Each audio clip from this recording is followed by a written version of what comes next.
Nesse vídeo, nós vamos analisar o artigo Um Grande Enigma Resolvido, escrito por Damodar Mavalankar.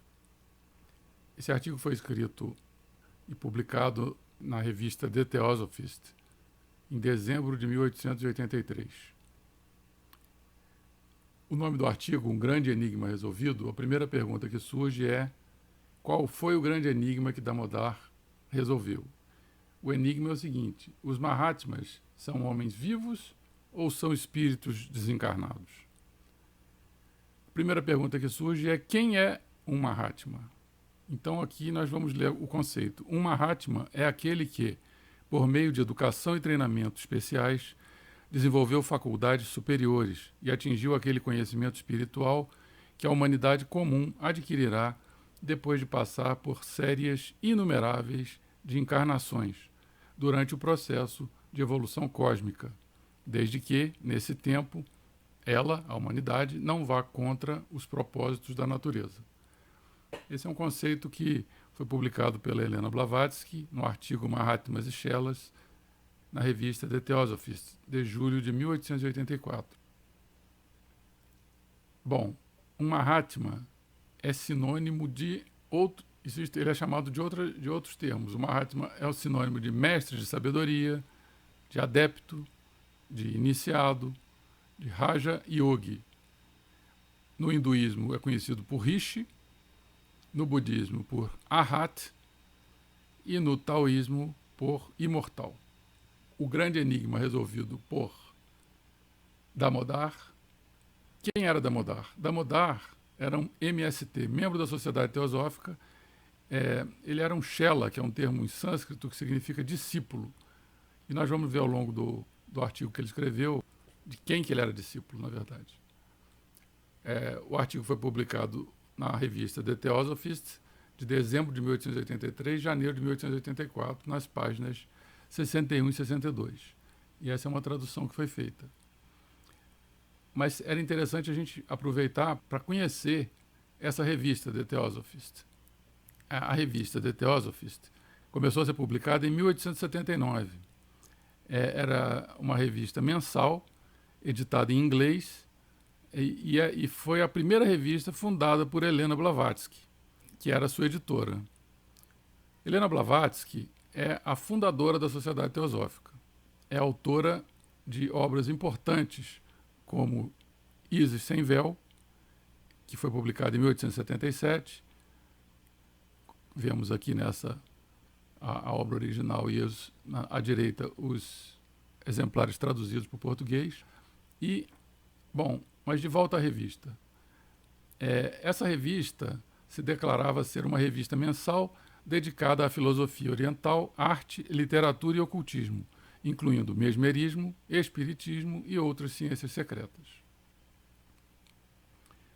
Aqui nós podemos ver o primeiro exemplar, publicado em outubro de 1879. Bem, mas vamos retornar ao exemplar em que Damodar escreveu. Este é o exemplar original de dezembro de 1883, janeiro de 1884. A gente vê aqui embaixo pela data, dezembro de 83, janeiro de 84. Então a gente vai até a página 61 e 62. A revista, no alto dela, já tinha o lema da Sociedade Teosófica: There is no religion higher than truth. Não há religião superior à verdade. Que foi o lema adotado, que consta do emblema da Sociedade Teosófica. Avancemos então até a página onde se encontra o artigo de Damodar. A página 59, 60, 61, aí está. O título original, A Great Riddle Solved, um grande enigma resolvido. O artigo tem 2 páginas e foi publicado em 7 de dezembro de 1883 em Adyar, Madras, onde fica a sede da Sociedade Teosófica. Aqui, a primeira coluna, a gente vê o artigo original. Na segunda, esse é o método de tradução que eu utilizei, né? Na segunda coluna, a tradução pelo Google Translator. E na terceira, a tradução final, que é a que consta daquele artigo lá. Então vamos a ele. Como esse é o artigo traduzido e foram inseridas algumas fotografias, no caso, essa é a fotografia de Damodar Mavalankar. Então agora a gente vai ler o artigo.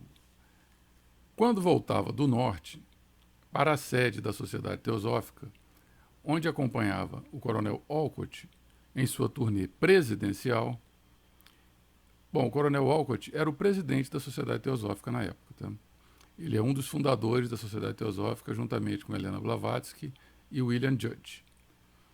Quando voltava do norte para a sede da Sociedade Teosófica, onde acompanhava o coronel Olcott em sua turnê presidencial, soube, com pesar e tristeza, das restrições às reivindicações feitas por certos espiritualistas aos fundadores da Sociedade Teosófica, para terem relações pessoais com os Mahatmas dos sagrados Himalaias. Para mim, pessoalmente, este problema está agora resolvido. Sendo impossível, não irei comprometer-me a provar o que aconteceu comigo para aqueles que, devido a preconceitos e equívocos, decidiram fechar os olhos diante dos fatos mais gritantes. Pois, como diz o ditado, ninguém é tão cego quanto aquele que não quer ver. Por outro lado, eu seria considerado alguém que não cumpriu com minhas obrigações se não apresentasse esses fatos para os buscadores sinceros da verdade, que, por aspiração sincera e estudos dedicados, cada vez mais foram trazidos para perto do mundo do ocultismo. Acredito que a melhor maneira de transmitir convicção a mentes inteligentes é narrar os fatos da maneira mais simples e sincera possível, deixando especulações inteiramente fora de consideração. Inicialmente, devo dizer algo que já é conhecido por muitos dos meus amigos e irmãos da Sociedade Teosófica, ou seja, que nos últimos 4 anos tenho sido o Shela, discípulo do correspondente do Sr. Sinnett, que é o Mahatma Kutumi. Algumas vezes tive oportunidades de fazer essa afirmação publicamente e afirmei para algumas pessoas ter visto alguns dos venerados Mahatmas dos Himalaias, tanto em seus corpos astrais quanto em seus corpos físicos. No entanto, o que gostaria de enfatizar sobre esse assunto é que esses grandes mestres não são espíritos desencarnados, mas sim homens vivos. Mas isso não é suficiente para levar à convicção mentes espíritas cegas por preconceitos e ideias preconcebidas. Tem sido sugerido que um ou ambos os fundadores da Sociedade Teosófica, que são Helena Blavatsky e Olcott, possam ser médiums e que, em sua presença, poderiam ser vistas imagens que seriam confundidas com entidades vivas reais. E quando afirmei que eu estive em sua presença, mesmo quando estava sozinho, argumentou-se que eu também estaria desenvolvendo a mediunidade. Nesse contexto, é muito sugestiva uma observação feita pelo Sr. C.C. Massey, a gente vê a fotografia dele aqui à esquerda, numa carta de 17 de novembro para a revista Light, na medida em que esse senhor não apenas está longe de ser hostil conosco, como é um teósofo de longa data, voltado unicamente para descobrir a verdade e nada além da verdade. O seguinte trecho dessa carta mostrará quão grandes são os equívocos, até mesmo de alguns de nossos próprios companheiros membros. No entanto, agora a carta de Massey.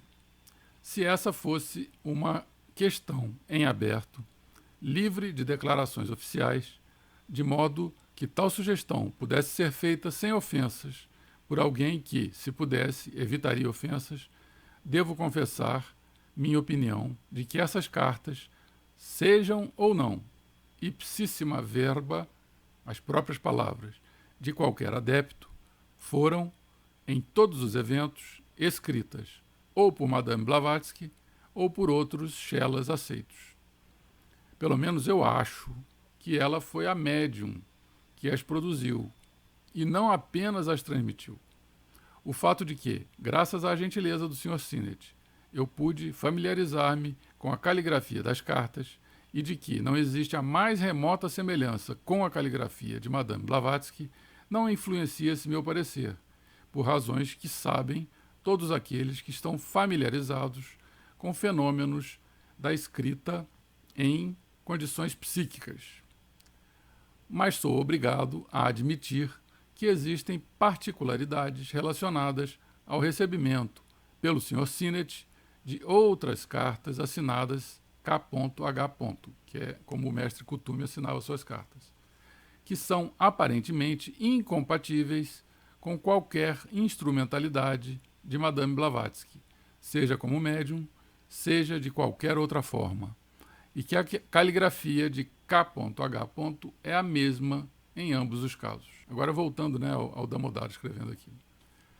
Tendo em mente principalmente o trecho em itálico da citação acima, eu respeitosamente convido os espíritas a explicarem o fato de não somente eu, mas também o coronel Olcott, Mr. Brown e outros senhores que estavam nessa turnê terem recebido individualmente e em várias ocasiões cartas em resposta a conversas e perguntas feitas no mesmo dia ou às vezes na mesma hora, algumas vezes sozinhos e às vezes em companhia de outros, sendo que a senhora Blavatsky estava a milhares de quilômetros de distância dali, e que a caligrafia, em todos os casos, é a mesma e idêntica à das comunicações em posse do Sr. Sinnett. Essas são as cartas dos Mahatmas para Sinnett que encontram-se na obra de mesmo nome, Carta dos Mahatmas para A.P. Sinnett.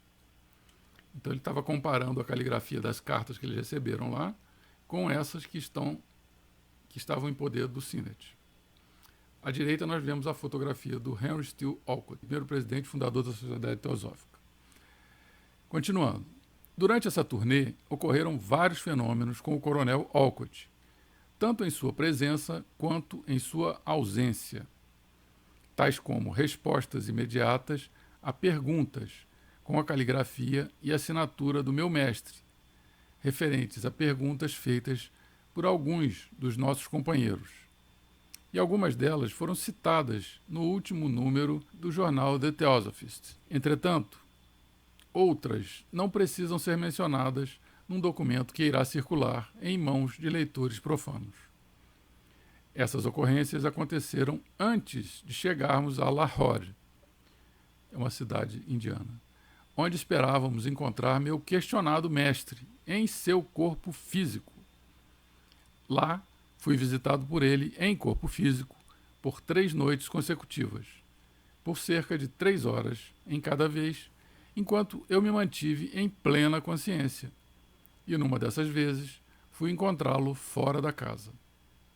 Que eu saiba, não existe nos registros espíritas nenhum caso em que um médium tenha permanecido perfeitamente consciente e tenha se encontrado em reunião previamente agendada, combinando com seu espírito visitante retornar à casa com ele, oferecer-lhe um assento e em seguida manter longa conversa com o, espírito desencarnado, de forma a dar-lhe a impressão de que ele está em contato pessoal com uma entidade incorporada. Além disso, quem eu vi pessoalmente em Lahore foi a mesma pessoa que eu tinha visto em forma astral na sede da Sociedade Teosófica. E, novamente, o mesmo que eu, em minhas visões e transes, havia visto em sua casa a milhares de milhas, alcançando o que me foi permitido com o meu ego astral, devido, naturalmente, à sua ajuda direta e proteção. Nesses casos, devido a meus poderes psíquicos ainda mal desenvolvidos, eu sempre o havia visto de forma bastante nebulosa, embora suas feições fossem perfeitamente distintas e sua lembrança estivesse profundamente gravada no fundo de minha alma e memória. Mas agora, em Lahore, Jammu e em outros lugares, a impressão foi completamente diferente. Nos casos anteriores, ao fazer pranam, uma saudação, minhas mãos passaram por sua forma, enquanto que nas ocasiões posteriores minhas mãos encontraram roupas sólidas e carne. Aqui eu vi um homem vivo diante de mim, com o mesmo aspecto, embora muito mais imponente em sua aparência geral. E era a mesma pessoa que tantas vezes vi nos retratos em posse de Madame Blavatsky e do Sr. Sinnett. Não vou aqui debruçar-me sobre o fato de ele ter sido visto corporalmente, tanto pelo coronel Olcott quanto pelo Sr. Brown, fotografia dele à esquerda, separadamente, por 2 noites em Lahore, fato esse que eles podem descrever melhor do que eu, cada um individualmente, se assim o desejarem. Em Jammu, de onde viemos a partir de Lahore, novamente o Sr. Brown o viu na noite do 3º dia de nossa chegada lá, e recebeu dele uma carta com sua caligrafia familiar, para não falarmos de suas visitas para mim, quase todos os dias. O fato é que eu tive a felicidade de ser buscado e de ter permissão para visitar um ashram sagrado, onde permaneci por alguns dias na companhia abençoada de vários dos muito questionados Mahatmas de Himavat, que são os Himalaias, e de seus discípulos. Lá encontrei não só o meu amado Gurudeva e o mestre do coronel Olcott, que é o Mahatma Moria, como vários outros da fraternidade, inclusive um dos mais elevados.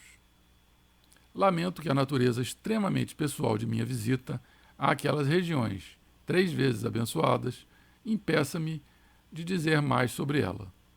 Basta dizer que o lugar que me foi permitido visitar está nos Himalaias, e não em alguma fantasiosa terra de verão, e que eu o vi enquanto estava em meu próprio Stula Sharira, que é o corpo físico, e que constatei que meu mestre era idêntico à forma que eu havia visto nos primeiros dias de meu chelado, que é o discipulado.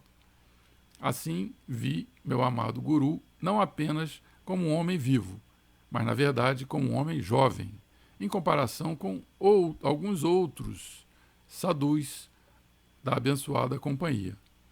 Só que muito mais amável e, às vezes, pronto para fazer um comentário alegre e conversar. Assim, no 2º dia de minha chegada, após a hora da refeição, foi-me permitido conversar por mais de 1 hora com o meu mestre. Questionado por ele, sorridente, sobre o que foi que me fez olhar para ele de forma tão perplexa, perguntei-lhe: Mestre, como é que passou pela cabeça de alguns membros de nossa sociedade teosófica a noção de que você era um homem idoso e que eles o tinham visto de modo clarividente, parecendo ser um velho homem com mais de 60 anos? Ele sorriu agradavelmente e disse que esse último equívoco deveu-se aos relatos de um certo Brahmacharya, um aluno de um Swami Vedantino em NWP. A narrativa desse Brahmacharya é apresentada e repetida 2 vezes no nosso último número do The Theosophist, ver páginas 83, 86, 98 e 99 de dezembro de 1883, que havia conhecido no ano passado no Tibete, o chefe de uma seita, um lama idoso, que era seu companheiro de viagem do meu mestre, na época. Esse Brahmacharya, tendo falado do encontro na Índia, levou várias pessoas a confundirem o lama com ele mesmo. Quanto a ser percebido de forma clarividente como sendo um homem idoso, que nunca foi, ele acrescentou que a clarividência verdadeira nunca levaria ninguém a tais noções equivocadas. E então ele gentilmente repreendeu-me por dar qualquer importância à idade de um guru, acrescentando que as aparências muitas vezes eram falsas e etc., e explicando outros pontos. Esses são todos os fatos principais, e não existe uma terceira opção aberta para o leitor. Ou o que afirmo é verdadeiro, ou é falso. No primeiro caso, nenhuma hipótese espírita poderá sustentar-se bem, e terá que ser admitido que os irmãos dos Himalaias são homens vivos, e não espíritos desencarnados, nem criaturas da imaginação superaquecida de fanáticos. Claro que estou plenamente consciente de que muitos irão desacreditar de meu depoimento, mas escrevo somente para o benefício daqueles poucos que me conhecem bem o suficiente para não verem em mim um médium alucinado, nem para atribuírem a mim qualquer motivo ruim, e que sabem que tenho sido fiel e leal às suas convicções e à causa tão nobremente defendida por eles. Pouco me importo com a maioria dos que irão rir e tentar ridicularizar o que eles não têm inclinação nem capacidade para compreender. Se essas poucas linhas ajudarem a estimular apenas um dos meus irmãos companheiros na sociedade teosófica, ou algum homem que raciocine corretamente fora dela, a promover a causa que os grandes mestres impuseram sobre a cabeça dos devotos fundadores da sociedade teosófica, devo considerar que realizei adequadamente o meu dever. Adyar, Madras, 7 de dezembro de 1883.